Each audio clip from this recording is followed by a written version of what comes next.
ముందుగా ఈ సమావేశానికి వచ్చిన మీడియా మిత్రులందరికీ కూడా నా ధన్యవాదాలు తెలియజేస్తున్నాను. నిజంగా మీరు నాకు చేస్తున్న సపోర్టు అంతా ఇంత కాదండి, అందుకే మీకు ధన్యవాదాలు తెలియజేస్తున్నాను.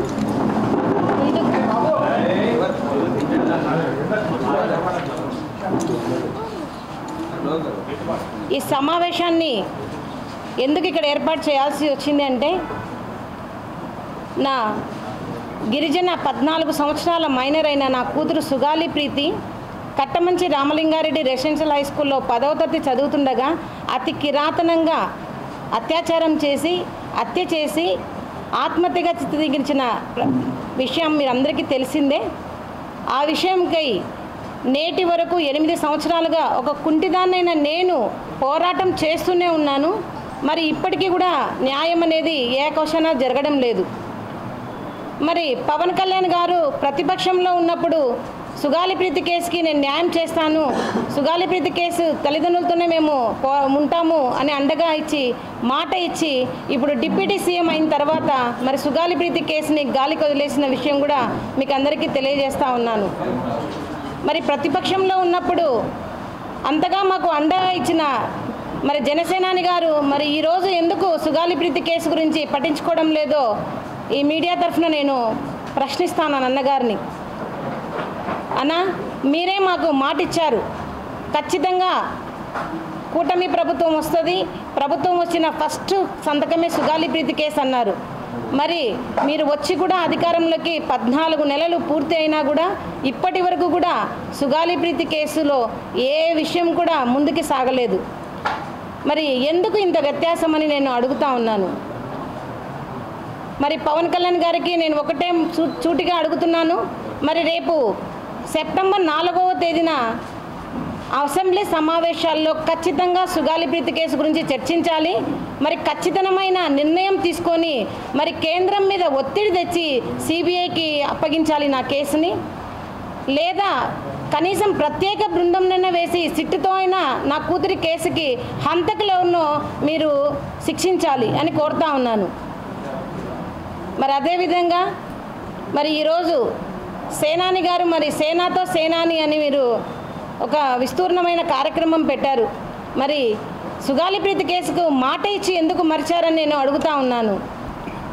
మీరు ఎందుకు కేంద్రం మీద ఒత్తిడి తెచ్చి సిబిఐకి నా కేసును ఇప్పించలేకపోతున్నారని మేము ప్రశ్నిస్తూ ఉన్నామన్నా.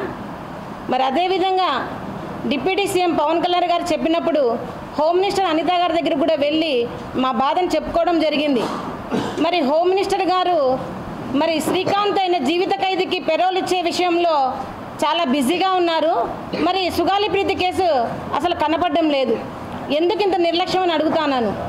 మరి మీరైతే కనుక మాట ఇచ్చిన ఎమ్మెల్సీ అనంతబాబు డ్రైవర్ హత్య కేసులో మరి ఎంత చొరవ తీసుకొని మీరే వాళ్ళ ఇంటికి వెళ్ళి మరి పరామర్శించి ప్రత్యేక బృందాన్ని వేసి మరి మీరు ప్రత్యేక విచారణ అధికారిగా వేసి ఈ సమయంలో ఈ కేసు అయిపోవాలని చెప్పారు. మరి గుర్తుందా అనిత గారు, నేను ఈ కుంటిదాన్నైనా నేను మీ ఆఫీస్ చుట్టూకు వచ్చి మరి గంటలు నా కేసుకు జరిగిన అన్యాయం గురించి వివరించాను. మరి ఆ వివరణ అంతా మీకు ఎక్కడ వెళ్ళిందని అడుగుతా ఉన్నాను. ఎందుకు ఇంత నిర్లక్ష్యం అనిత గారికి అని అడుగుతా ఉన్నాను. సుగాలి ప్రీతి అంటే గిరిజనులంటే ఓటుకు మాత్రమే మీకు పనికొస్తామా? మరి ఎందుకు న్యాయం విషయంలో సుగాలి ప్రీతి కేసుకి ఇంతవరకు న్యాయం జరగలేదని హోమ్ మినిస్టర్ అనిత గారిని కూడా నేను అడుగుతా ఉన్నాను.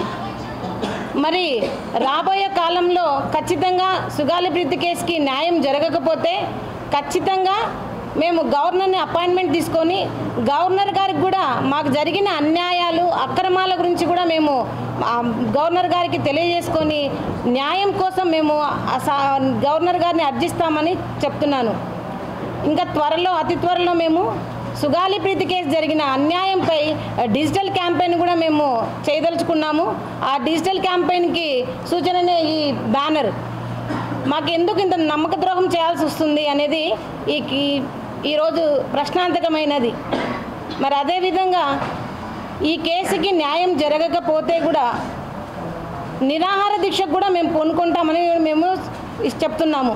ఎందుకంటే ఒక్కటి ఆలోచించండి, 8 సంవత్సరాలుగా మరి కాళ్ళు లేని ఒక అవిటి తల్లి పోరాటం చేస్తుంటే ఎందుకు ఈ ప్రభుత్వాలకు న్యాయం చేయాలనిపించడం లేదో చెప్పండి. మరి మేము మేము ఎంతకాలం ఇలా పోరాడాలో చెప్పండి. స్కూలుకు వెళ్ళి చదువుకోమని పిల్లల్ని స్కూలుకు పంపిస్తే కీచకంగా అత్యాచారం చేసి హత్య చేసిన వాళ్ళని శిక్షించండి ముద్దాయిలంటే. మీకు ఎందుకు అంత ప్రేమిస్తున్నారు ముద్దాయిలను? ఎందుకు శిక్షించరని అడుగుతా ఉన్నాను. మరి లోకేష్ బాబు గారు, మీ రెడ్ బుక్లో సుగాలి ప్రీతి హంతకుల పేర్లు ఉన్నాయా లేవా చెప్పండి. ఎందుకు ఇంత నిర్లక్ష్యం ప్రభుత్వానికి గిరిజనులంటే చెప్పండి అని అడుగుతా ఉన్నాను. మరి నేను ఈడ్చుకుంటూ ప్రతి ఆఫీస్ చుట్టూ నేను నా కూతురు గురించి చెప్తున్నానే, మరి ఒక్కరన్నా స్పందించడం లేదు ఎందుకు? ప్రతిపక్షంలో ఉన్నప్పుడు సుగాలి ప్రీతి కేసు గుర్తున్నప్పుడు అధికారంలోకి వచ్చిన తర్వాత ఎందుకు మీకు గుర్తుకు రాదని నేను అడుగుతున్నాను. మీరు న్యాయం చేయలేరా? చేస్తారా చెప్పండి.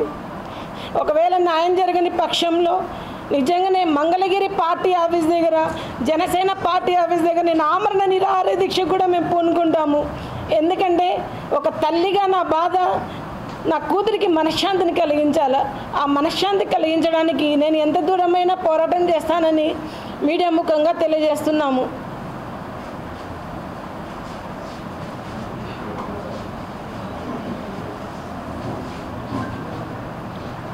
ఇప్పుడు వేల్పుల జ్యోతి అక్క గారు, డిపిఎఫ్ లీడర్ గారు మాట్లాడతారు ఈ కేసు గురించి. ఈరోజు మేము ప్రీతిబాయి విషయంలో న్యాయ పోరాటము, ప్రీతిబాయి కుటుంబానికి న్యాయం జరగాలి, అలాగే ప్రీతిబాయి లాంటి ఆడబిడ్డలకు రక్షణ, ప్రాణరక్షణ కావాలి అని అర్థించటానికి, లేకపోతే ప్రాధాయపడటానికి అడుగుతున్నామే తప్ప, ఒకప్పుడు పవన్ కళ్యాణ్ గారు ప్రభుత్వంలో ఒక పదవిలో లేనప్పుడు కర్నూలుకు వచ్చి హామీలు ఇచ్చి నేనుంటాను, మొట్టమొదట నేను ప్రీతిబాయి కుటుంబానికి న్యాయం చేస్తాను, ప్రీతిబాయి లాంటి అమ్మాయిలందరికీ నేను న్యాయం చేస్తానని హామీ ఇచ్చి తల్లిదండ్రులను ఓదార్చిపోయినావు. కరెక్ట్, మేము కాదనలేదు. కానీ ఇప్పుడు ఆ హామీలు ఏమైనాయి? హామీలు ఎందుకు నెరవేర్చలేకపోయినాం? అప్పుడు మేము రమ్మన్నామా? మమ్మల్ని ఓదార్చమన్నామా? లేకుంటే జగన్కి ఏమన్నా భయపడి కర్నూలుకు వచ్చినావా మమ్మల్ని ఓదార్చడానికి? ఇప్పుడు అందరం ఎక్కినావు, హామీలు ఇచ్చినావు, అందరి పుణ్యాన్ని అల్లుడైనట్టు అయినావు, కానీ ఆడబిడ్డలను మర్చిపోతున్నావు. ఒక్కసారి గుర్తుపెట్టుకోండి, ఒక హోమ్ మినిస్టర్, ఒక మహిళ, ఒక జీవిత ఖైదీలకు, రౌడీ సీరియర్లకు నువ్వు కాపాడుతున్నావు. నువ్వు బాధపడద్దు. కానీ మా ప్రాణ బాణాలు అంటే మహిళలం ఎక్కడికి వెళ్ళినా రక్షణ లేదు.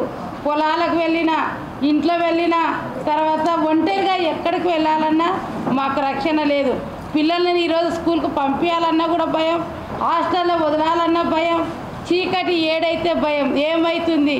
ప్రభుత్వం ఇచ్చే దాంట్లో ప్రభుత్వం చెప్పే ఇవి తీసుకొచ్చే పథకాలలోనే ఇది లేదా?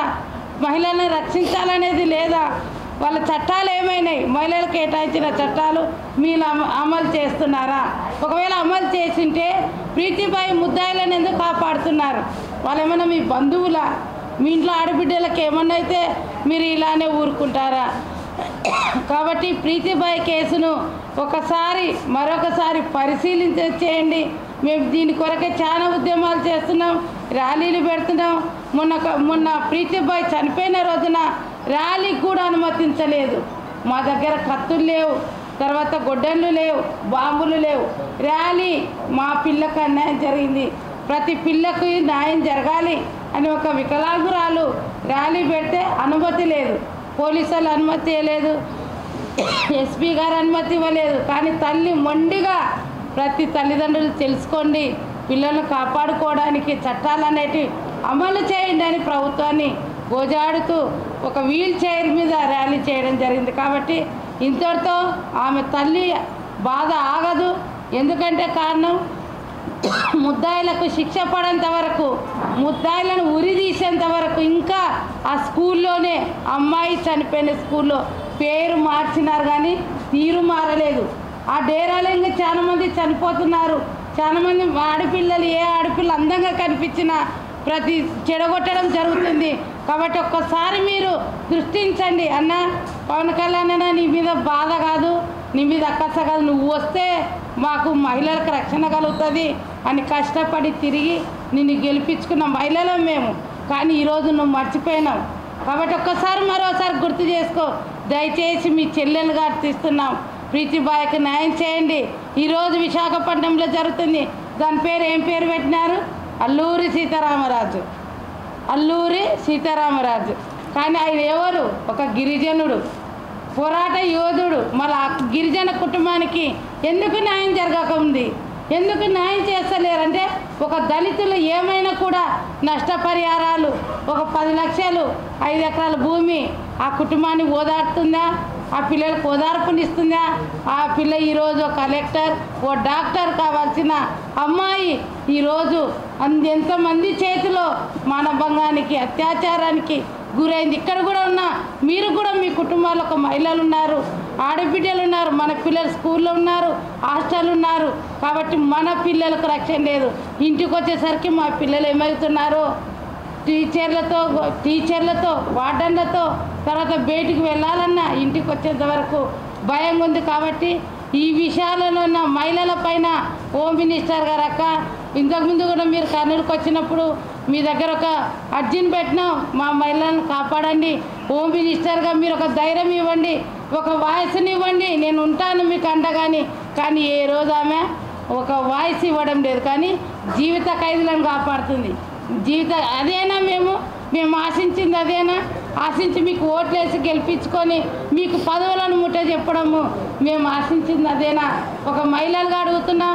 మహిళల తరఫున మీరు ఒక వాయిస్ని ఇవ్వండి, ధైర్యం ఇవ్వండి. ప్రీతిబాయి కుటుంబానికి న్యాయం చేస్తాం. ఆ కుటుంబానికి అన్యాయం అలాంటి మహిళలు ఎక్కడ చనిపోయినా కూడా మేము అండగా ఉంటాం.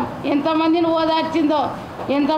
ఓదార్చిందో తెలియదు. కానీ వచ్చినారు ఓదార్చడానికి, అట్లా పేలాలు చల్లడం వెళ్ళిపోవడం అంతే. కానీ ఇంకనైనా మార్పు తెస్తాము. మేము ఈ వ్యవస్థలో మహిళలకు రక్షణ కల్పిస్తాము. మహిళలపై జరుగుతున్న అత్యాచారాలలో మార్పు అనేది తీసుకొస్తామనేది మాకు మహిళల తరఫున ఒక హామీ ఇస్తే బాగుంటుందని మేము ఆశిస్తున్నాం. కాబట్టి మీరిచ్చే డబ్బులు, మీరిచ్చే నష్టపరిహారాలు మాకు వద్దు, కానీ మాకు రక్షణ కల్పించండి, మా పిల్లలకు రక్షణ కల్పించండి. స్కూల్లో, హాస్టల్లో, పొలాలలో ఒక మహిళ పొలాలలో సొంతంగా పనులు చేసుకోలేకపోతుంది, ప్రాణభయంతో వెళ్ళలేకపోతున్నారు. కాబట్టి అలాంటి హామీలు ఇవ్వండి నాయకులారా. అయ్యా మీరు ఒకసారి పవన్ కళ్యాణ్ అన్న నిన్నే అడుగుతాం, మేము ఎవరిని అడగం. నువ్వు కుటుంబంలో న్యాయం చేస్తున్నావు, నిన్ను అనలేము. కానీ అవన్నీ మేము అడగలేము. మా కుటుంబాలకు న్యాయం చేయండి, దళిత గిరిజన కుటుంబాలను కాపాడమని, తర్వాత వాళ్ళకి రక్షణ ఇవ్వమని. లేదంటే మా ఉద్యమం వేరుగుంటుంది. మీరు ఈయన రక్షణ కల్పించలేకపోతే నీ ఇంటి ముందే, నీ ఆఫీస్ ముందే నిరాహార దీక్ష మేము కూర్చుంటాం. తర్వాత మేము ఈ జరిగిన అన్యాయాలను ఎదుర్కోండి అని చెప్పుకోవడానికి ప్రతి గ్రామము, ప్రతి మండలం, ప్రతి జిల్లాలో వెళ్ళి చెప్పుకోవడానికి మాకు పర్మిషన్ ఇవ్వడం లేదు. మేమేమన్నా రౌడీలం కాదు, రౌడీ సీటర్లం కాదు, ఎవరిని ఉరిదీయలేదు, మహిళలం ఎవరిని చంపలేదు. మళ్ళీ మాకెందుకు పర్మిషన్ ఇవ్వకున్నారు? ఒక్కసారి అన్న ఈ వాయిస్తోనైనా ఈరోజు మా యొక్క ఆర్తదానైనా మీకు చేరి మాకు ప్రీతిబాయికి జరిగిన అన్యాయం ఇంకొక మహిళకు జరగకూడదని మేము చెప్పడానికి మాకు పర్మిషన్ ఇవ్వండి. అలా లేదంటే నీ ఇంటి ముందే కూర్చుంటాం. ఎక్కడ పోగొట్టుకున్నామో అక్కడే వెతుకుతాం. కాబట్టి మేము ఎక్కడ వెళ్ళము, నీ ఇంటి దగ్గరనే, నీ ఆఫీసు ముందే వచ్చి కూర్చున్నాం. ఎందుకంటే మేము దళిత గిరిజనులం, మాకు శక్తి లేదు, మేమేం చేయలేము. కాబట్టి లేదా దోషులను, ప్రీతిబాయిని చెడగొట్టి అత్యాచారం చేసి హత్య చేసిన దోషులకు శిక్ష పడేంత వరకు, వాళ్ళని చంపేంత వరకు మేము ఈ పోరాటం ఆపం. లేదా నీ చేత కాదా, వాళ్ళని చంపడం నీ చేత కాదా, మాకు అప్పచెప్పండి చాలు. మేము 10 మంది ఆడవాళ్ళం చాలు, వాడు ఏం చేయాలో చేస్తాం, మరి పనికి రాకుండా చేస్తాం. కాబట్టి ఈ యొక్క సభాముఖంగా మేము మహిళలుగా మేము హెచ్చరించేది ఏమంటే, మా బాధ రూపకంగా మిమ్మల్ని హెచ్చరిస్తున్నాం అనుకోవద్దు. మా బాధను మీకు చెప్తున్నాం. కాబట్టి మాకు పర్మిషన్ ఇవ్వండి, జరిగిన అన్యాయాలు చర్చించుకోవడానికి, తర్వాత ర్యాలీ జరుపుకోవడానికి, లేదా ఆమె ఒక యాత్ర పెట్టుకోవాలని ఆశపడుతుంది. ప్రతి గ్రామం, ప్రతి మండలం, ప్రతి జిల్లా ఆ దోషులకు శిక్ష పడేంత వరకు ఆమె ఉద్యమం ఆపకూడదని మేము మహిళలను కూడా నిర్ణయించుకున్నాం. కాబట్టి మాకు న్యాయం చేసి ఆ దోషులను త్వరలోనే శిక్షిస్తారని మీకు తెలియజేస్తున్నాం. జై భీమ్. త్వరలో రాష్ట్ర